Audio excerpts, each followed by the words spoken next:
Nadie entra en una tumba sin propósito. Vivos y muertos se aventuran en la oscuridad buscando algo. Unos persiguen el conocimiento, otros la fortuna, la belleza o la fama póstuma, pero todos dejan su rastro. Lo cierto es que una necrópolis no es un lugar de reposo donde el tiempo se detiene.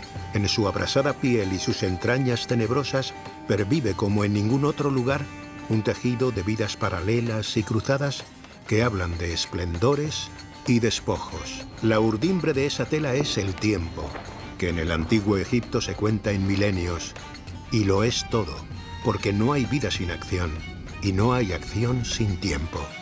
La trama de la tela son los rastros dejados por existencias que se entrelazan con hilos innumerables. Los hilos de los antiguos, que representaban en las tumbas escenas cotidianas, porque imaginaban el otro mundo lleno de vida.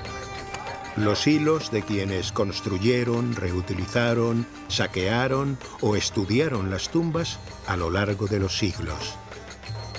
Y los hilos de quienes hoy en día trabajan para limpiar y remendar el tejido de la historia con método científico e instrumentos que a veces parecen venidos del futuro.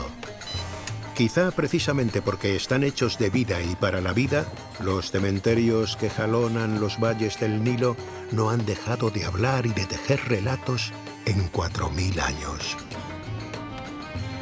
Esta película hilvana grandes y pequeñas historias de una de las necrópolis más importantes de Egipto, Drabu el Naga, en la orilla occidental de Luxor, la antigua Tebas. Bienvenidos al telar de la memoria.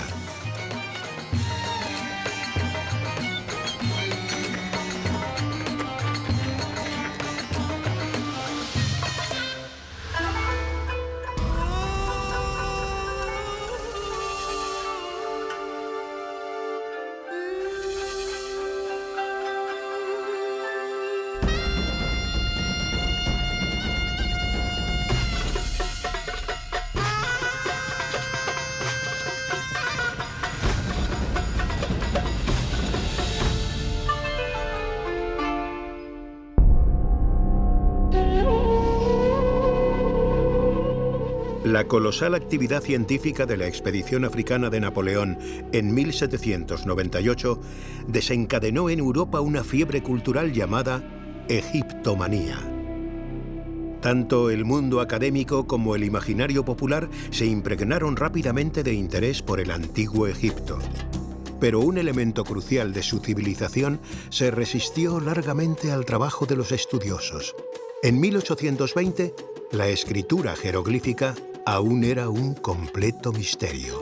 Sería otro francés, Jean-François Champollion, quien culminaría la hazaña de descifrar la escritura jeroglífica en 1822. Y aquel hito se considera el nacimiento de la egiptología como disciplina científica.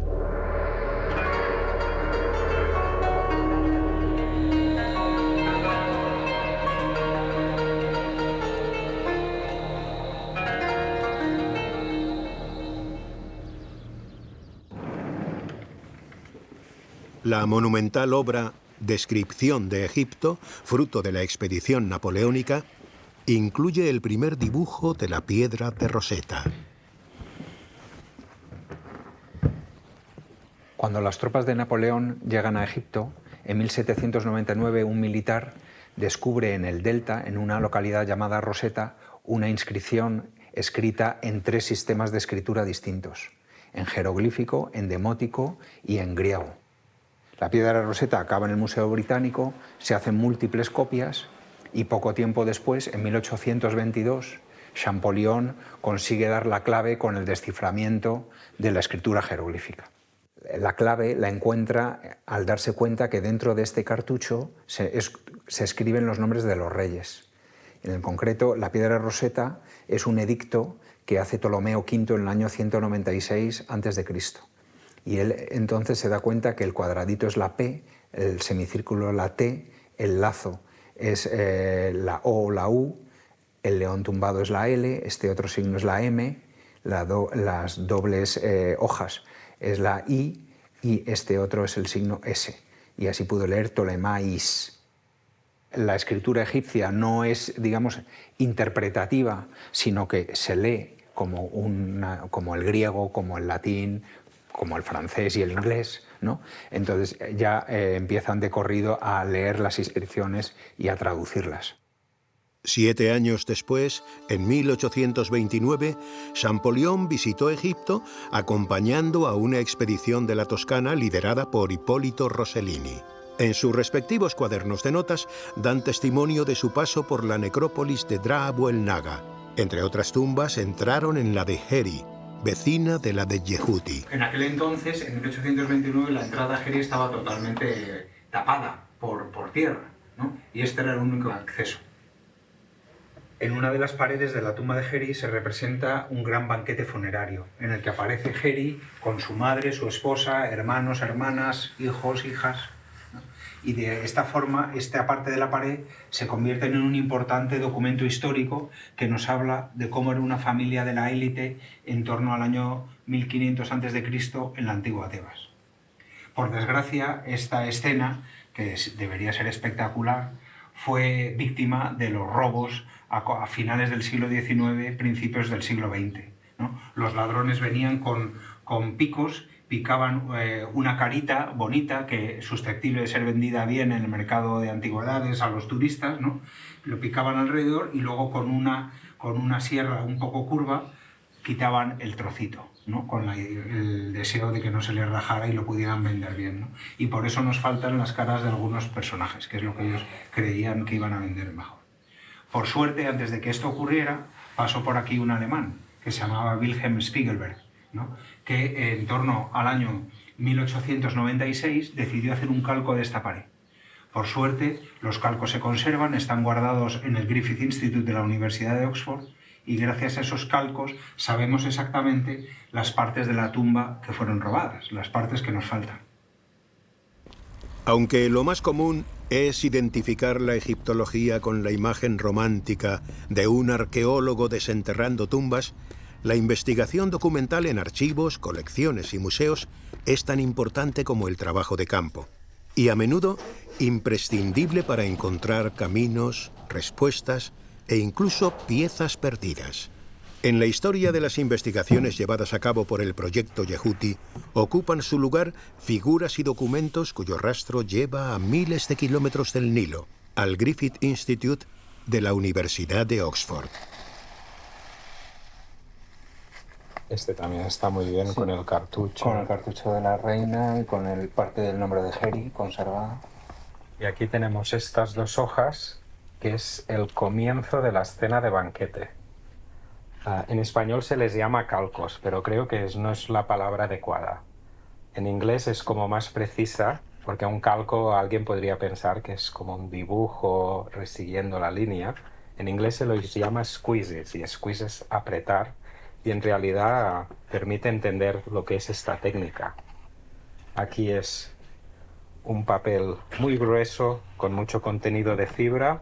El papel se pone contra la pared, se empapa con algún tipo de brocha, se le da un poco de presión. En Egipto todo se seca muy rápido, se pela y obtienes esto, que esto como técnica de documentación en arqueología es una pasada, porque esto es como un facsímil en 3 dimensiones de la pared, tienes las 3 dimensiones. Sería como si lo pudieras escanear hoy con uno de estos super escáneres modernos. Y aquí se ve cómo han empezado ya los ladrones a picar alrededor de la cabeza de Heri. Probablemente Spiegelberg, cuando hace este trabajo, es consciente que la tumba está siendo robada y casi se plantea un trabajo de salvamento, ¿no? De documentar la tumba antes de que sea demasiado tarde, porque ya se veía claramente que ya los ladrones habían empezado a actuar.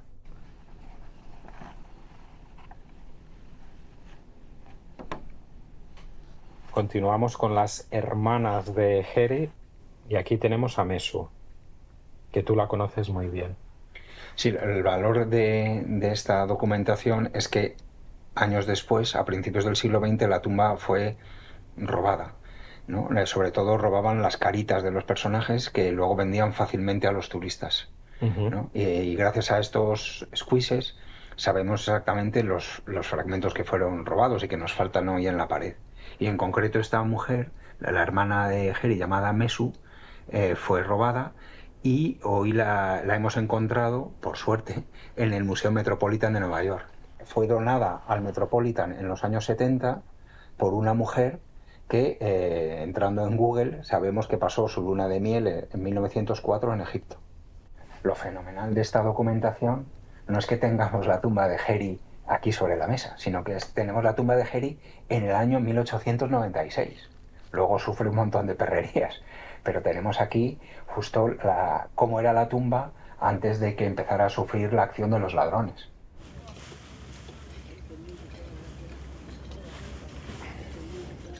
Las momias se envolvían en muchas capas de vendas de lino. Luego normalmente el último envoltorio era un sudario que se ataba a los pies y al cuello del individuo. Y además en el equipamiento funerario se incluían muchas prendas también fabricadas en lino, desde camisas hasta grandes sábanas. Es decir, que las telas eran un elemento muy importante dentro de la cultura material funeraria y la industria del tejido jugaba un papel fundamental, casi a la par que la cerámica. Son los objetos más comunes dentro de la excavación de una necrópolis, ¿no? Y que nos refleja la importancia que tenían los talleres de tejedores, ¿no? Sabemos por los textos que sobre todo personas de Siria, Palestina, eran muy codiciadas en Egipto por su habilidad de tejer, ¿no? Y los supervisores de los tejedores jugaban un papel importante dentro de la administración y de la sociedad del Antiguo Egipto. El equipo del proyecto Yehuti ha identificado a los propietarios de las dos tumbas por las que Champollion y Rossellini accedieron a la de Heri. Una de ellas perteneció a un supervisor del ganado de Amón, llamado Baki. Las jambas de su puerta de acceso ya están en proceso de restauración. Esta es la tumba de Baki que viene aquí en el nombre. Este es Baki, significa Baki, y eso también. Y esto es Baki. Conocemos el nombre del propietario de la otra tumba gracias a la impronta de su sello en una serie de prismas de arcilla que se habrían colocado sobre la fachada de su tumba y que se hallaron caídos a la entrada. Se trata de Ai, supervisor de los tejedores. También esta mujer llamada Iames era jefa de los tejedores, cuya madre, llamada Ahotep, ejerció antes el mismo cargo. En esta zona de la necrópolis se han encontrado aún más tumbas de personajes importantes relacionados con la fabricación de telas. Este es el caso de la tumba de Ramose, el que fuera supervisor de los tejedores bajo el longevo y legendario rey Ramsés II, unos 1200 años antes de nuestra era.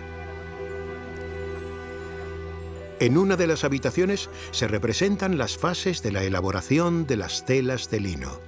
Comienza con un par de telares verticales que manipulan niños y finaliza con el paño ya terminado y listo para ser entregado al cliente como prenda de vestir.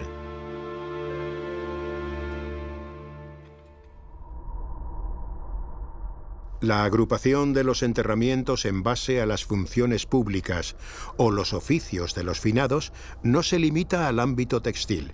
Hay pruebas de que era una costumbre arraigada. En la ladera de la colina, por encima de la tumba de Yehuti, se ha realizado otro descubrimiento que lo corrobora.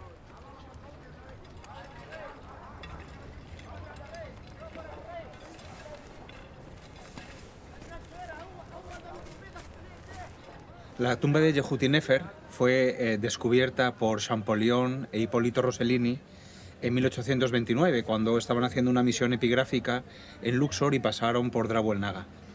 En sus cuadernos de campo, en sus cuadernos de epigrafía, que se conservan en Francia y en Italia, ellos cuentan que descubren la entrada a la tumba de Yehuti Nefer y copian la inscripción de dos jambas y un dintel que se encuentran caídos en el suelo.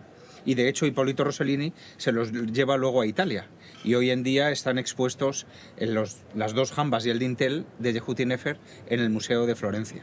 Luego la tumba se pierde y la única constancia que teníamos los egiptólogos era que la tumba de Yehudi Nefer se encontraba en Drabuelnaga, pero nada más.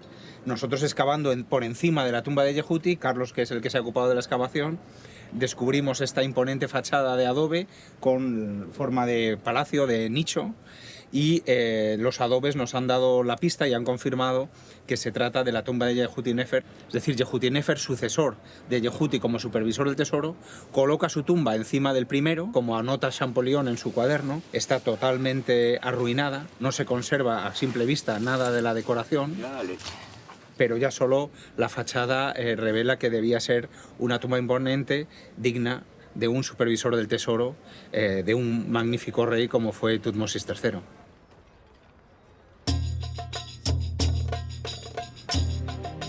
Champollion y Rossellini supieron apreciar el enorme valor del laberíntico cementerio de Drabuelnaga. Hoy en día, casi todo el mundo ha oído hablar del cercano Valle de los Reyes, donde se encuentran tumbas tan famosas como la de Tutankamón. Pero antes de elegir ese lugar, durante un siglo, los monarcas y las élites del Nilo se hicieron enterrar en Drabuelnaga.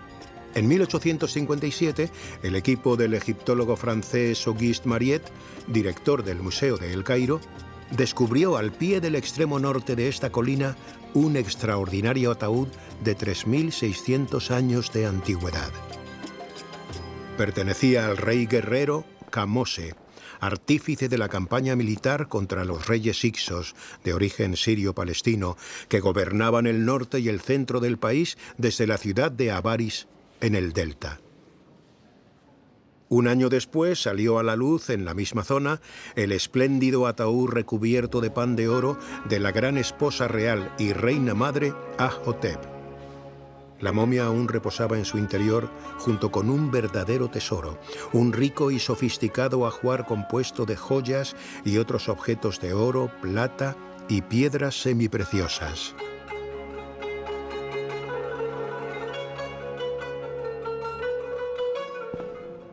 Aún más cerca del yacimiento del proyecto Yehudi se hallaron los ataúdes de 3 reyes llamados Intef, que gobernaron Tebas en torno al año 1600 antes de nuestra era.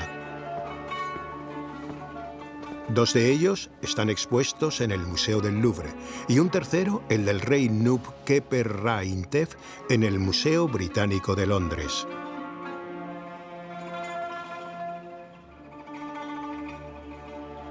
Solo unos metros más allá de la ubicación de todos estos ataúdes reales, el equipo del proyecto Yehudi encontró otro en muy buen estado.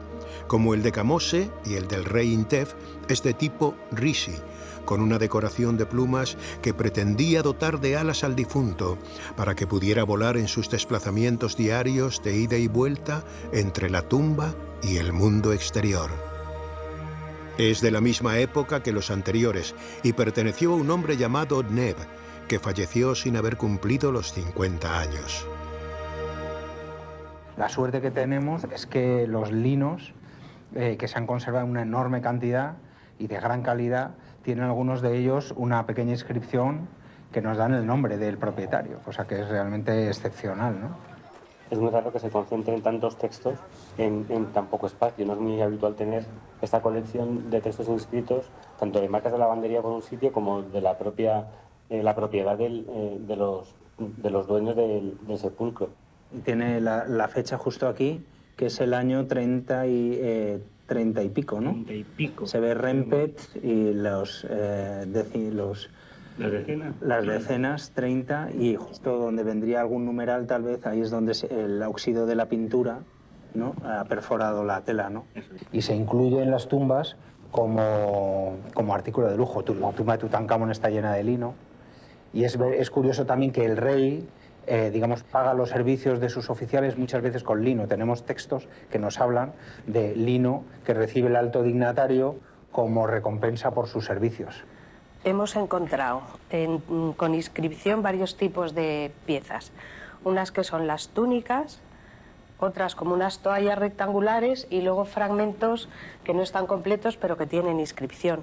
Entonces las túnicas están hechas, es una tela alargada, doblada sobre sí misma, y entonces en los laterales tiene teñidos los hilos de la urdimbre que hacen esta decoración y va todo cosido de arriba abajo, menos en la parte de arriba que hay una pequeña abertura para meter las manos.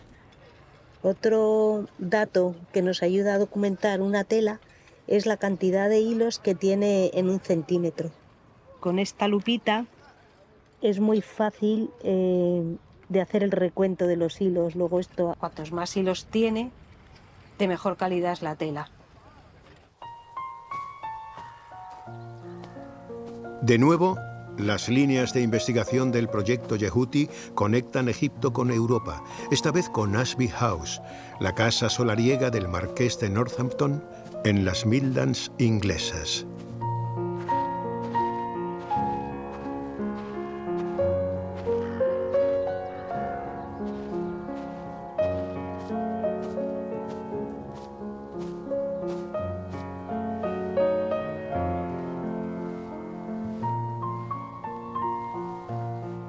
Lord Carnarvon financió las excavaciones de Howard Carter en Egipto a partir del año 1917, que llevaron al descubrimiento de la tumba de Tutankamón en 1922. Pero años antes, el marqués de Northampton ya estaba financiando el trabajo de 2 egiptólogos importantes, Newbery y el alemán Wilhelm Spiegelberg. Durante varios meses, en 1898 y 1899, estuvieron excavando en la ladera de Draw el Naga. Descubrieron una docena de tumbas, entre ellas la de Yehuti y otros enterramientos menores de épocas anteriores. Este es el pequeño diario de Newbery. Aquí tienes la necrópolis tebana, excavaciones 1898-1899, registros de los salarios de los trabajadores para el marqués de Northampton. Una lista de todos los trabajadores egipcios. Y los días que trabajan, como si fuera un ostracón antiguo. Y aquí empieza el diario. Qué bonito, ¿eh? Súper emocionante. Es el diario de 1899 de Newbery, ¿no? Y si pasas, se va. Pequeñas descripciones de las cosas más importantes que se hacen ese día. Y aquí llegamos a esta página.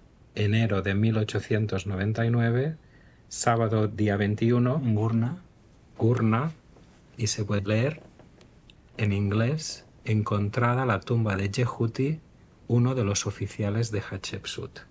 El quinto marqués de Northampton fue uno de los primeros aficionados a la fotografía y cuando visitó sus excavaciones en la orilla oeste de Luxor, fotografió por primera vez la fachada a la tumba de Yehuti.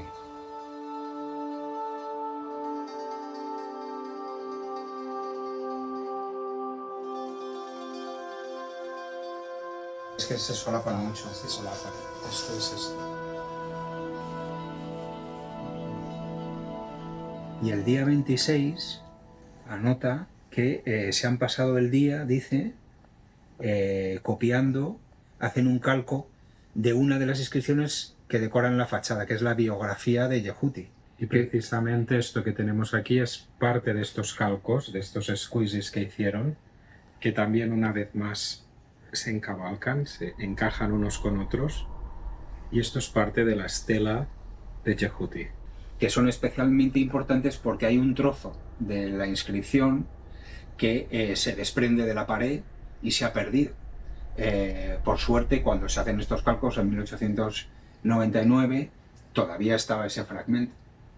Entonces, gracias a estos calcos podemos reconstruir la parte del texto que hoy falta e incluso con las tecnologías modernas hemos escaneado la inscripción, ¿no? Y con los calcos podemos reconstruir la parte que falta.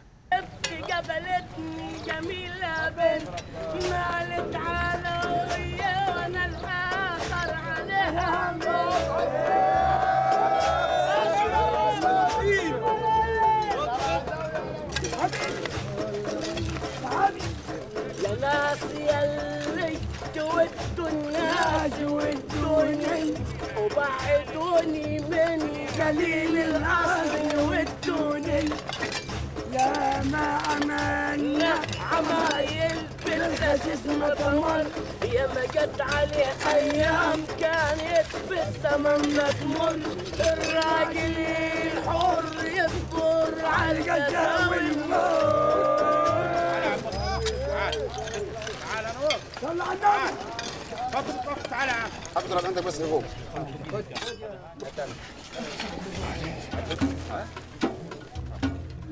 Los saqueadores de tumbas arrojaban al exterior todo lo que entorpecía su acción y no tenía valor para ser vendido o reutilizado.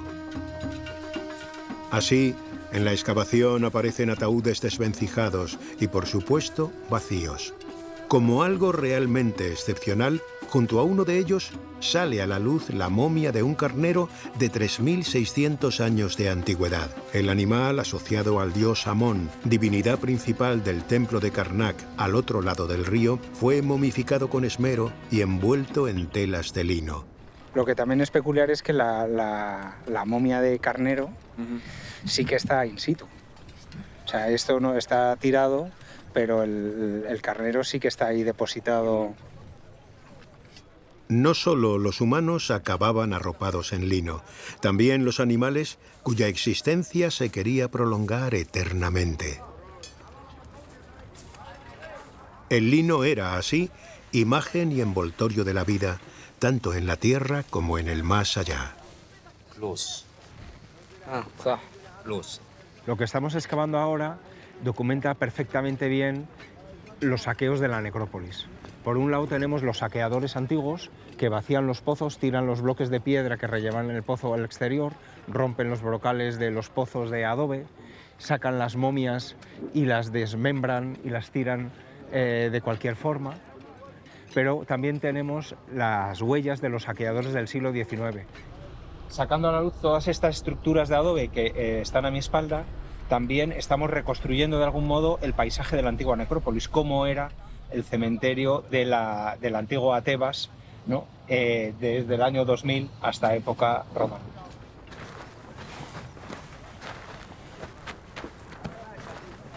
El viejo cementerio de Tebas aún guarda muchos tesoros que no necesariamente son de metales preciosos, y hoy va a revelar uno extraordinario. En uno de los pozos funerarios del sector 10 se han encontrado unas piezas de tela que se salen completamente de lo habitual. Se trata de dos cortes de tejido de buena factura que llaman poderosamente la atención por su forma y sus dimensiones. Pero aún son más singulares, porque no están hechas de lino. Una vez documentadas y trasladadas al área de restauración, se las somete a un primer tratamiento para recuperar algo de su elasticidad original y poder estirarlas. Es un descubrimiento único. Estas dos telas proceden de uno de los pozos del sector 10 y son dos telas que venían juntas en el mismo montón, todas muy arrugadas, y al ir estirándolas nos hemos encontrado que son unas fajas que tienen como unos 20 centímetros de ancho y la sorprendente longitud de 8 metros de largo. En una de ellas está completa porque tiene los remates de los extremos y de los bordes y están hechas de cáñamo, que tampoco es habitual, siempre se asocia a los tejidos en Egipto con lino, pero estamos viendo que hay un tipo de piezas que se hacen en cáñamo, que tienen un ligamento diferente y es una tela que, aunque es más tosca, más burda, está hecho con bastante delicadeza. Toda la tela, los hilos van de dos en dos y suelen poner uno más oscuro y uno más claro, no los dos del mismo color, lo cual también nos quiere decir que está muy cuidada la elaboración.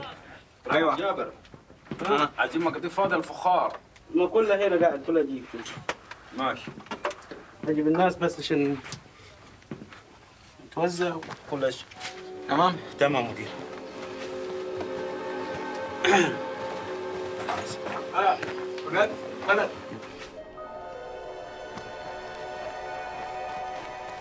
تمام تمام سلوك وخلوفوا خير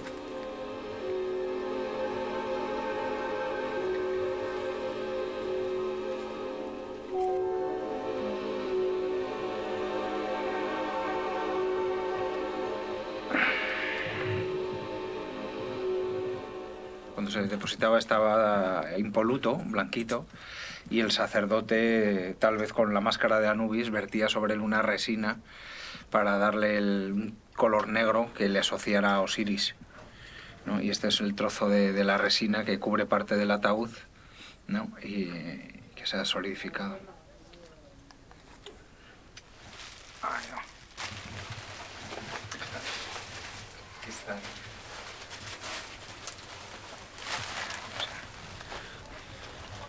El Osiris Passage. Justo son los pies del nombre. Las dimensiones de esta tumba son tales, y por la importancia del propietario que debió construirla, que se reutiliza en la dinastía 21 y 22. Al menos hemos encontrado cartonajes y restos de ataúd de 3 individuos de la dinastía 21 y 22. Todo está roto en 1000 pedazos, el cartonaje, los restos de ataúd, los restos humanos están desmembrados y está violentamente partidos, ¿no? Los huesos, los fémures, la tibia, ¿no? Y ahora que hemos empezado a excavar el pozo, esto es bastante sintomático, tenemos aquí parte de un vasocanopo de caliza, todavía con los churretones de la grasa, ¿no? Con la que se habrían tratado las vísceras que se habrían guardado dentro del vasocanopo. Aparece aquí suelta la cabeza de una momia, mantiene el pelo. Lo bonito de esta excavación no solo es que este enterramiento es de unas dimensiones colosales, mucho mayores que otros que hemos excavado, sino que refleja muy bien cómo funciona la necrópolis, ¿no? Las tumbas, aunque el propietario querría que no se volvieran a abrir, poco tiempo después se abrían por familiares que reutilizan la tumba del antepasado como si fuera un mausoleo familiar. Luego vienen los ladrones de distintas épocas, los saqueadores. Es decir, que la tumba, digamos, tiene una historia que dura mucho más allá del primer propietario, ¿no? Y nosotros lo que tenemos que tratar es, con los pequeños trocitos, con las pistas que nos han dejado, tratar de recomponer la historia, ¿no?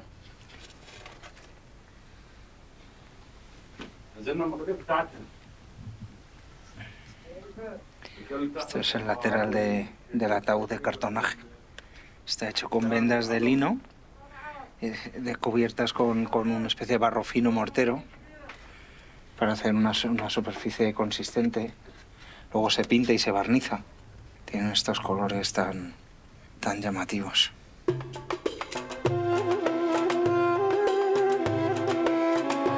El cartón estucado es un material muy frágil, y este ataúd fue hecho pedazos en época antigua por quienes profanaron la tumba en busca de objetos valiosos. Aunque se recuperan gran cantidad de fragmentos, el equipo tiene por delante una ardua labor de recomposición, contando de entrada con que faltarán muchas piezas del puzzle.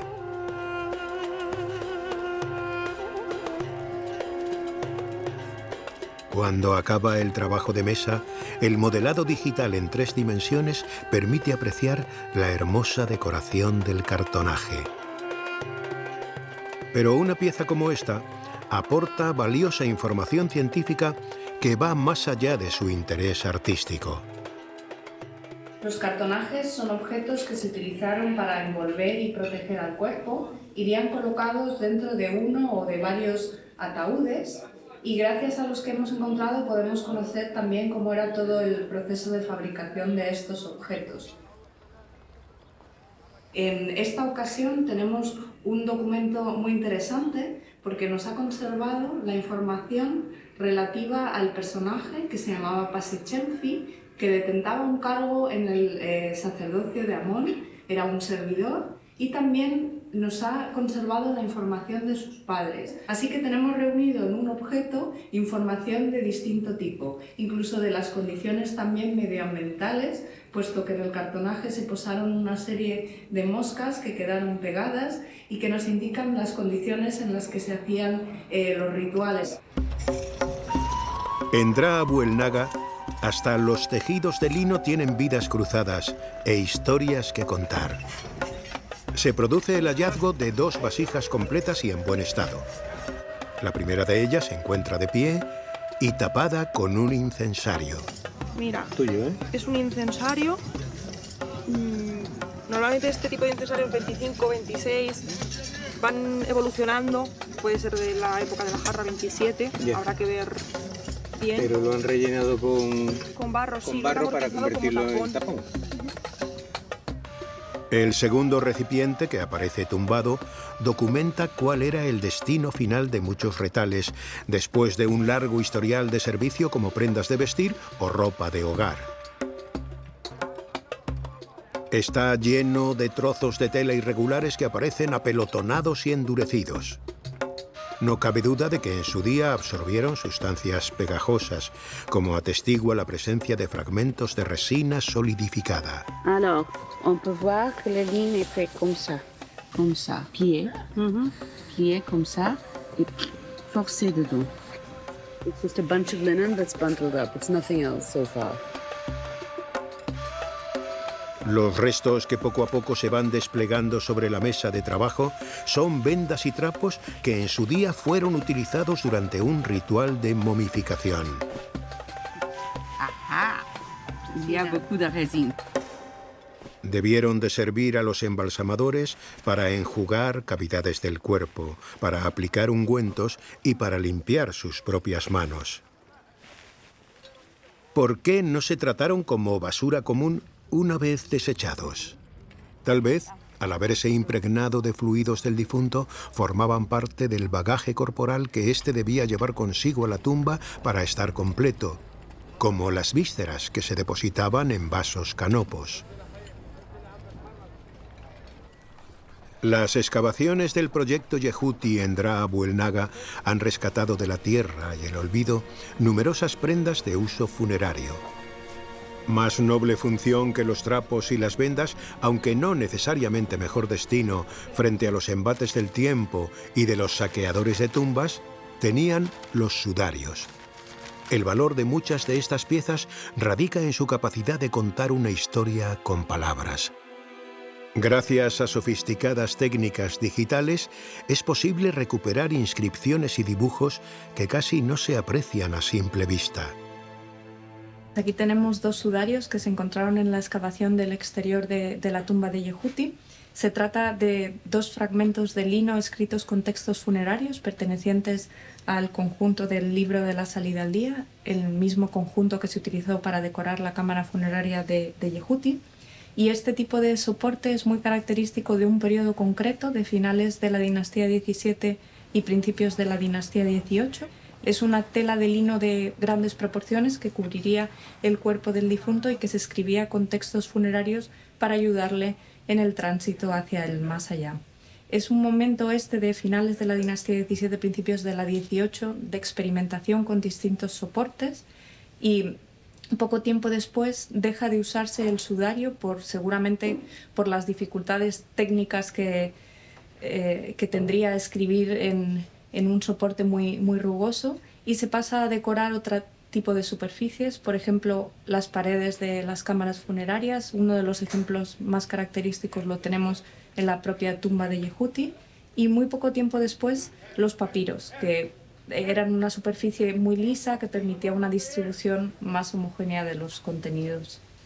Una vez identificamos los textos escritos en los sudarios, procedemos a transcribirlos con un programa de escritura jeroglífica normalizada, y ya nos vamos fijando en los pequeños detalles de cada uno de los signos y de la estructura general, de cómo están dispuestos, y eso nos ha permitido identificar a dos escribas completamente distintos.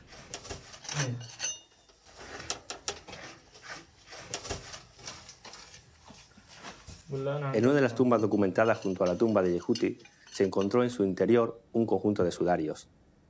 La tumba fue excavada en la roca en torno al siglo XV y XIV a.C.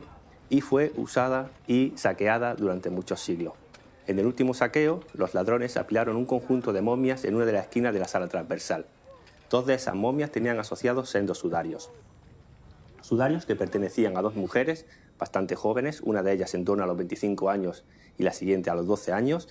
Pese a que los ladrones habían rasgado los linos de las momias y los sudarios en busca de joyas y amuletos, los sudarios se encuentran en muy buen estado de conservación.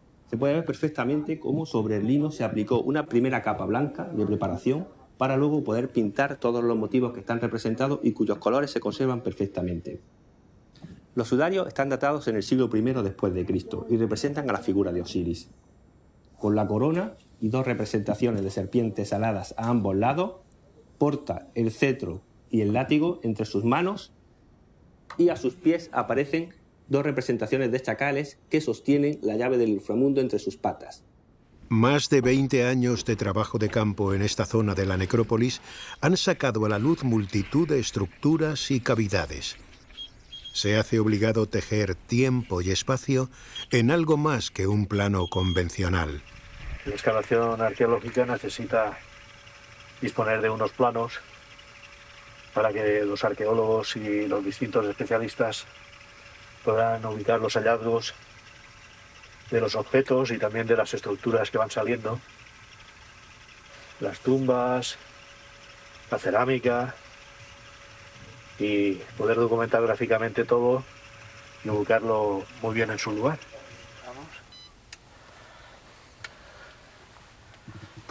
Digamos que con estas nuevas técnicas del láser escáner se pueden hacer muchas cosas, se pueden dibujar muchos planos, plantas, alzados, secciones, y también se pueden hacer reconstrucciones en 3D, tanto a nivel virtual como incluso reproducciones in situ. La reconstrucción digital en 3 dimensiones permite ver y recorrer el interior de la cámara sepulcral de Yehuti con todos sus detalles.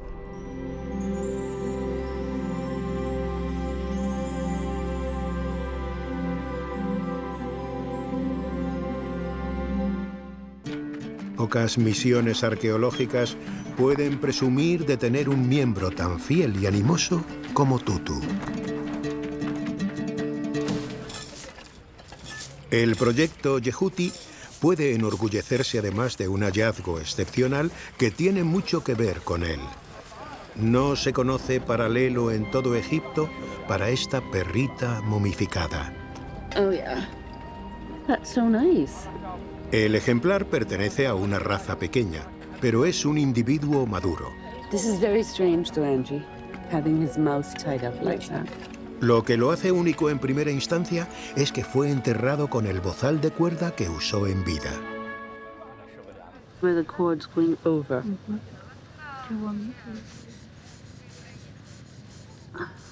I think there must have been linen above it, which over time, maybe it was lying exposed, which is why we don't have any. So, I mean, we've got a little bit here, but... Pero hay algo más, un signo inconfundible de una historia de cariño y amistad. Oh, oh wow! Jewelry? Yeah, faience. Jewelry. Faience beads.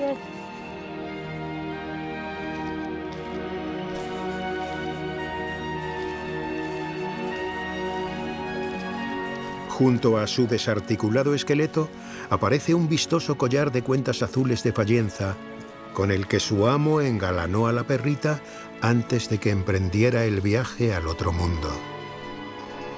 De nuevo, la arqueología constata lo representado en el arte, como esta reala de perros con collar de otra tumba de la necrópolis.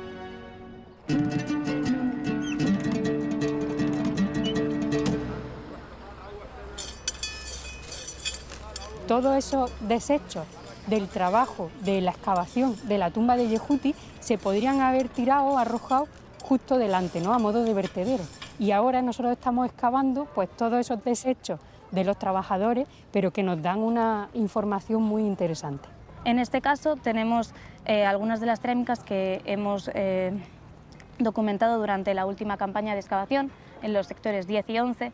En primer lugar tenemos una base del Reino Nuevo, que es una jarra de cerveza, y que después, estando ya rota, como podemos ver en que la fractura está manchada, ha sido reutilizada para coger argamasa y por lo tanto está también relacionada con la construcción de tumbas y de esta zona de la necrópolis. También tenemos un plato, un antiguo plato que primero se ha roto, al romperse se ha utilizado también para argamasa y luego se ha utilizado también para la decoración de las tumbas. porque tenemos restos de pigmento negro y luego por encima restos de pigmento amarillo. En este caso tenemos también otro de los ejemplos más claros de reutilización de cerámica, que es un fragmento que ha sido utilizado como raspador o como herramienta para excavar. Normalmente suelen tener un tamaño pues, mediano, así pequeño, porque son muy fáciles de coger. Es un plato que, como veis, ha estado roto y que tiene todos los bordes erosionados por la acción de excavar. Una vez que ya la tumba estaba excavada y se había preparado para ser decorada, pues tenemos aquí un platito que se ha usado a modo de paleta en el que vemos restos de pigmento de color azul. Y este palito con el que se habría removido esa pintura o se habría usado a modo de pincel, justo también con los restos de color azul. Hemos encontrado también un nódulo de pigmento. Este, bueno, sería ocre, que lo vemos color rojizo, ¿no? Es el pigmento ocre que aparece aquí muy cerca en el Valle del Color. En el Valle del Color hay evidencias de pigmento, lo que se pueden ver de forma natural todavía en la montaña.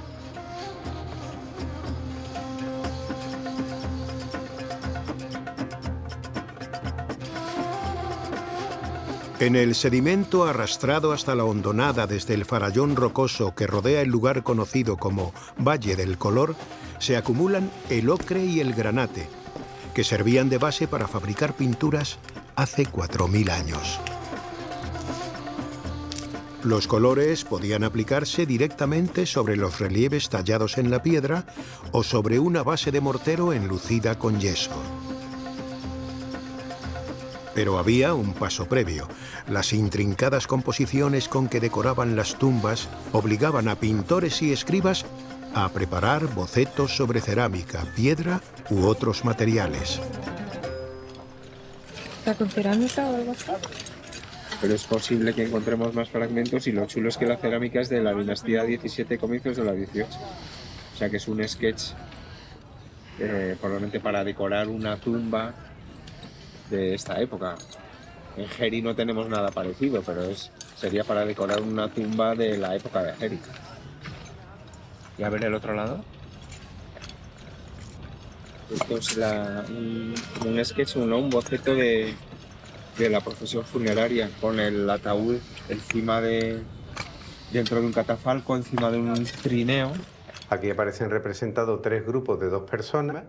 Cada uno de los grupos lleva una especie de bandeja o de cofre con una serie de objetos que están dibujados encima y que formaban parte sin duda alguna de lo que debía de ser el ajuar de Yehuti. Efectivamente, esta figura que tenemos aquí y que acabamos de pegar Lucía y Alba hace un par de días que encontraron el hueco, es la que aparece en el dibujo de este ostracón. Carmen, mira, creo que tenemos aquí algo interesante. ¿Qué me cuentas? Mira, fíjate que el ostracón que encontró Laura y que ha pegado Pía, pues lo que tiene en realidad son las figuras y los objetos que aparecían en el estado original de esta parte de la pared.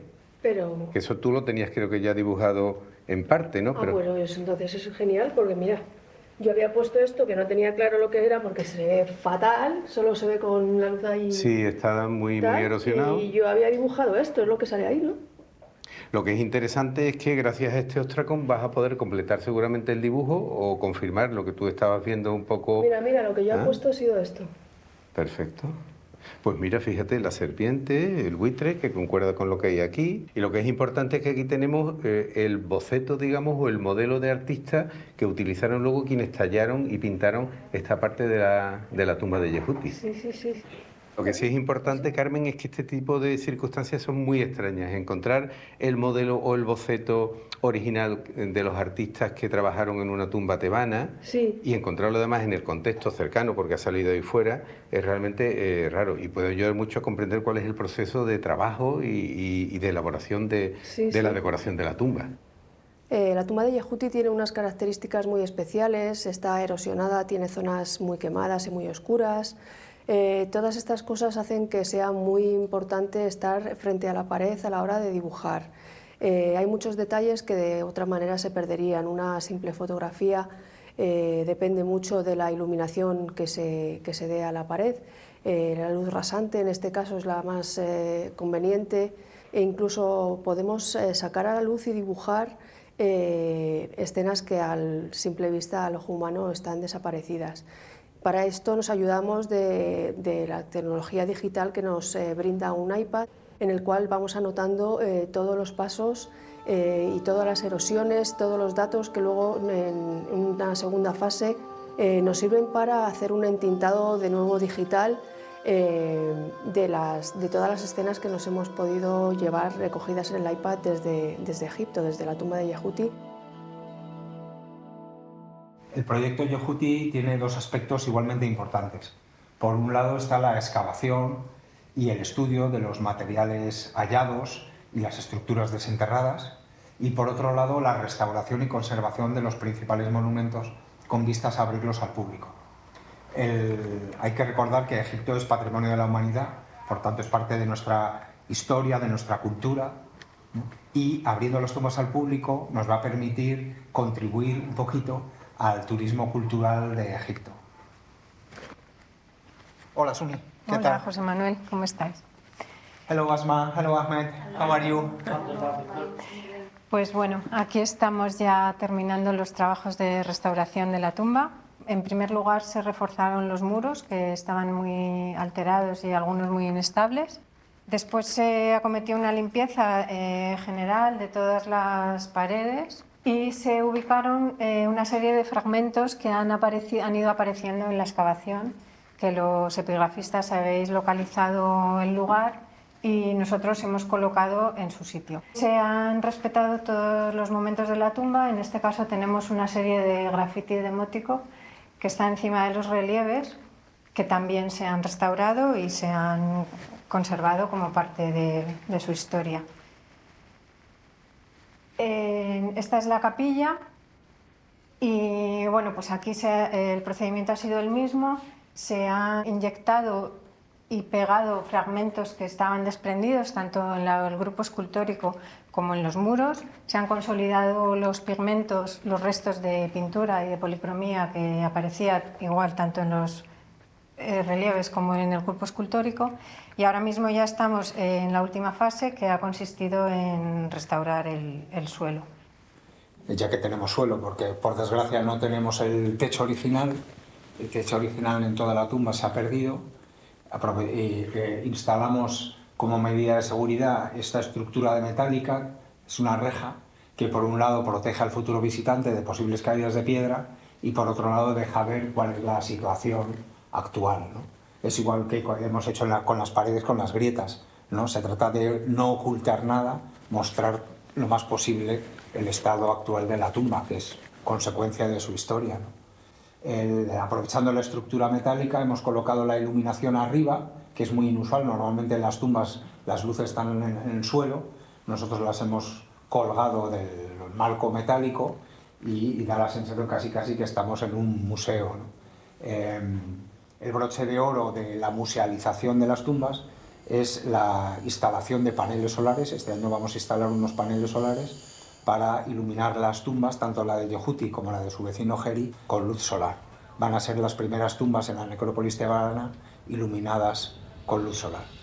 El sol, cuyo ciclo diario enmarcaba las ideas de existencia, muerte y renacimiento de los antiguos egipcios, sigue haciendo su papel en Dra Abu el Naga. Este viejo cementerio y sus habitantes eternos van volviendo a la vida gracias a nuevas tecnologías, a la ayuda de inmortales como Champollion, que hicieron historia a golpe de ciencia, y sobre todo a un espíritu que no ha cambiado en 4 milenios, el de tejer, coser y remendar para burlar a la nada, al tiempo y al olvido. Larga vida a la necrópolis tebana.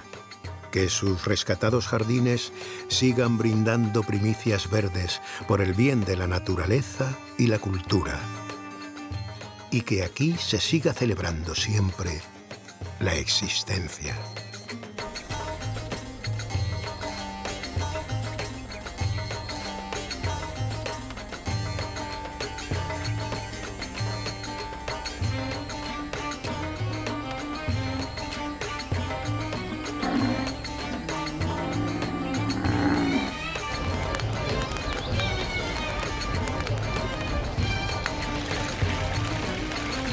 No